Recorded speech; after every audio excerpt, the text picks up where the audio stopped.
Hi friends, మనలో చాలామంది WhatsApp, Facebook, emails అనేవి వాడుతూ ఉంటాము. సో ఇప్పుడు ఈ వాట్సాప్, ఫేస్బుక్, ఈమెయిల్స్లో వచ్చే స్పామ్ అంటే మోసాలు కావచ్చు, అబద్ధాలు కావచ్చు ఏంటనేది ఈరోజు మీకు చెప్పబోతున్నాను. వీటి గురించి అవగాహన పెంచుకొని వీటితో మనం ఎంత జాగ్రత్తగా ఉంటే అంత మంచిది.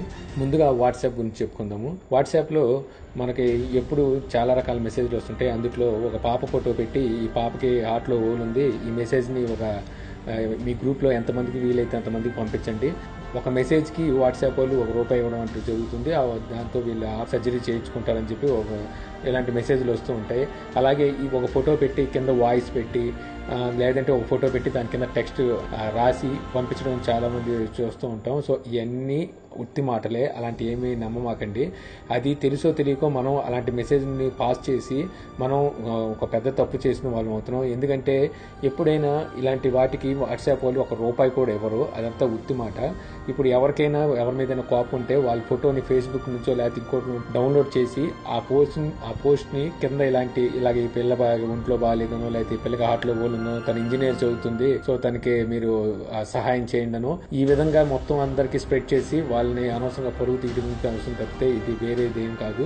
సో ఇలాంటివి ఏం నమ్మకండి. ఇంకోటి ఏంటంటే అమెజాన్ నుంచి, ఫ్లిప్కార్ట్ నుంచి, స్నాప్డీల్ నుంచి మీకు ₹1 పే చేస్తే మీకు ఫోన్ వస్తుంది. లేదంటే మీరు ఈ మెసేజ్ని మీ గ్రూప్స్కి స్ప్రెడ్ చేస్తే మీకు జియో సిమ్ వస్తుంది, ఇంకోటి మెసేజ్ వస్తుంది. ఆ మెసేజ్ని క్లిక్ చేస్తే వేరే వెబ్సైట్లోకి వెళ్తాం. అక్కడ మనం మొత్తం అంతా ఫామ్ లాగా ఇస్తారు. సో అదంతా ఫిలప్ చేస్తే మీకు ఇంటికి మొబైల్ వస్తుంది. లేదా అక్కడ మనకి స్ప్రింగ్ లాగా అంటే ఒక తిప్పేది చక్రం లాగా వీల్ ఉంటుంది. సో ఆ వీల్కి మొత్తం మొబైల్స్ అనేవి కనబడుతూ ఉంటాయి. సో దాన్ని మనం వీల్ తిప్పితే ఏ వీల్ వచ్చి ఎక్కడ ఆగితే ఆ మొబైల్ అనేది మనకి గిఫ్ట్ కింద పంపించడం జరుగుతుంది. ఇవన్నీ ఉత్తి మాటలు, ఇలాంటి ఏమీ నమ్మమాకండి. ఇయే కాదు, ఇంకా చాలా అబద్ధాలు అనేవి చాలా రకాలుగా వాట్సాప్లో వస్తూ ఉంటాయి. వీలైనంత వరకు మన గ్రూప్స్ నుంచి వేరే గ్రూప్ సెండ్ చేయకుండా ఉండటమే మంచిది. మీరు కొన్ని లింక్స్ ఉంటాయి, అవి క్లిక్ చేయగానే మనకు తెలియకుండా కొన్ని స్టెప్స్ అనేవి ఇవ్వడం జరుగుతుంది. సో మనం ఫిలప్ చేసుకుంటూ నెక్స్ట్ క్లిక్ చేసేసరికి మన వాట్సాప్లో ఎంతమంది అయితే గ్రూప్స్ ఉన్నారో ఆ గ్రూప్స్ అందరికీ మన ప్రమేయం లేకుండానే వాళ్ళందరికీ ఆ మెసేజ్లు అనేది వెళ్ళిపోవడం జరుగుతుంటుంది. సో ఇలాగే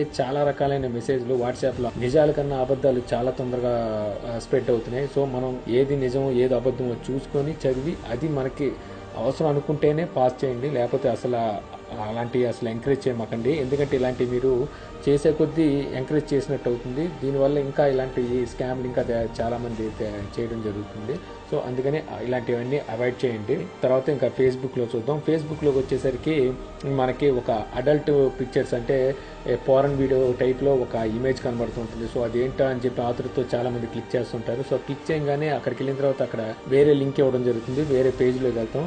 అక్కడ నుంచి ఒక పేజ్ని లైక్ చేయండి, లేదా ఈ వీడియోని షేర్ చేయండి, లేకపోతే ఇంకోటి ఏదో ఉంటుంది. సో ఏది చేసినా సరే వెంటనే ఇమీడియట్గా ఆ వీడియో తాలూకా ఏదైతే మీరు ఫస్ట్ చూసిన పోస్ట్ ఉందో ఆ పోస్ట్ మీకు ఎంతమంది అయితే గ్రూపులు ఉన్నారో లేకపోతే మీ ఫేస్బుక్లో ఫ్రెండ్స్ అందరికీ మీకు తెలియకుండానే షేర్ వెళ్ళిపోతుంది. దీనివల్ల మీ రిలేటివ్స్లో, మీ ఫ్రెండ్ సర్కిల్లో మీ మీద చెడు అభిప్రాయం అనేది కలుగుతుంది. అందుకని ఇలాంటి వీడియోస్ కానీ, ఇలాంటి ఏదైనా అడల్ట్ కంటెంట్ సంబంధించినవి కానీ, ఇమేజెస్ కానీ ఏది వచ్చినా సరే క్లిక్ చేయమాకండి. మెయిన్ క్లిక్ చేయకండి. క్లిక్ చేయకుండా ఉంటే చాలు. ఇంకోటి వచ్చేసరికి కొత్తగా ఎవరైనా పేజ్ ఫేస్బుక్లో కొత్తగా క్రియేట్ చేస్తే వాడు ఒకేసారి ఒక 100 ఐఫోన్లను లేకపోతే 100 మొబైల్స్ అను ఏదో ఒకటి పెడతాడు ఒక ఇమేజ్.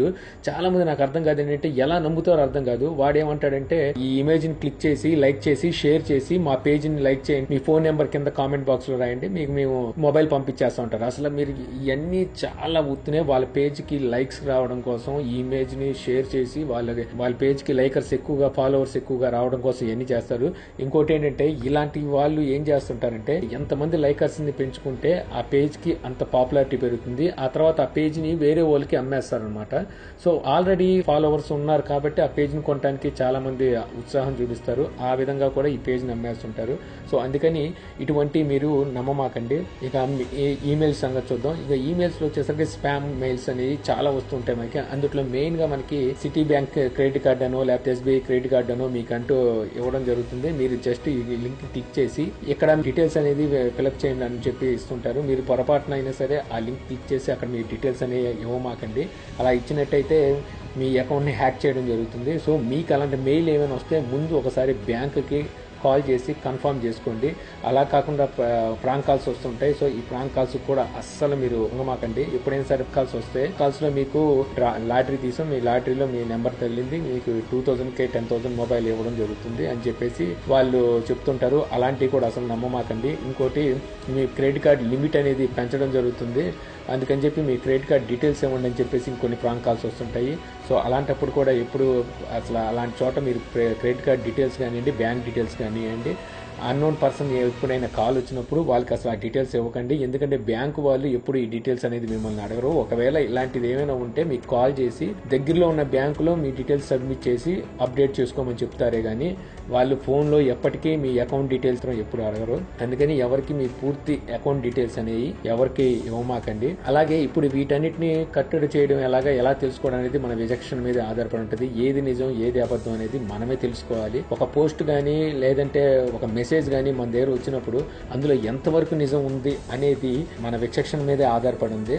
మనం ఒకసారి దాన్ని అనలైజ్ చేసుకొని ఆలోచిస్తే అందులో ఎంతవరకు నిజం ఉందనేది మనకు ఈజీగా అర్థమైపోతుంది. మనకు అంత టైం ఉండదు. జస్ట్ పోస్ట్ చూసామా వెంటనే నిజం ఉంటే ఉండొచ్చామని గబుక్కుని షేర్ చేస్తాం. ఎట్టి పరిస్థితులు అది చేయమాకండి. మెయిన్గా మీరు చేసేది వాట్సాప్లో ఒక ఫోటో పెట్టి కింద మెసేజ్ ఇస్తారో, లేకపోతే ఒక ఫోటో పెట్టి కింద లేడీ వాయిస్ కానీ ఒక జెంట్స్ వాయిస్తో కానీ ఫొటోస్ సెండ్ చేయడం జరుగుతుంది. అటువంటి అలాంటివి మీరు అస్సలు షేర్ చేయకండి. మీరు అలాంటివి షేర్ చేసి అనవసరంగా వాళ్ళు చేసే తప్పులు మీరు పాలు పంచుకునే వాళ్ళు అవుతున్నారు. అటువంటి పని ఏం చేయమాకండి. వాట్సాప్ నుంచి ₹1 కూడా ఎవరికి వెళ్ళదు. ఎవరి మీదైనా కోపం ఉంటే వాళ్ళ ఫొటోస్ని ఇలాగ పెట్టి వాళ్ళని అనవసరంగా వీధిలోకి లావడానికి చేసే పనులే తప్పితే ఇందులో ఎటువంటి ఉపయోగం లేదు. ఒకసారి ఎప్పుడైనా మెసేజ్లు వస్తే ఆ మెసేజ్లు మీరు పూర్తిగా చదివి అసలు అందులో ఎంతవరకు నిజం ఉందో చూసుకొని అవసరమైతే నవ్వుకొని వదిలేయండి. కానీ అసలు మీరు ఇలాంటి అనేది పాస్ చేయమాకండి. అసలు ఈ వీడియో కనుక మీకు నచ్చినట్లయితే లైక్ చేసి షేర్ చేయగలరు. అలాగే మీ సలహాలు సూచనలు ఏముంటాయి కింద కామెంట్ బాక్స్లో ఇవ్వగలరు. జై హింద్.